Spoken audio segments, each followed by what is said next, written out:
तर नमस्कार मंडळी, माझं नाव प्रमोद दसम आणि आम्ही आलो आज फिरायला इकडे जंगलात.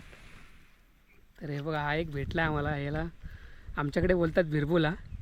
तर हे कंदमुळासारखं आहे, तर याला आपली शाळा काढून खाऊ शकतो. तर गणू इकडे काढतो एक खोदून. हे बघा भेटलं आहे. तर हा विळा आणला आम्ही खातायला.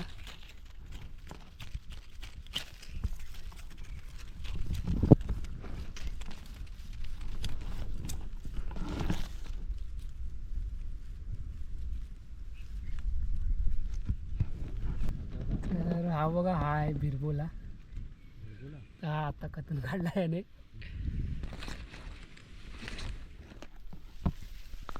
हा पहिला भेटलेला.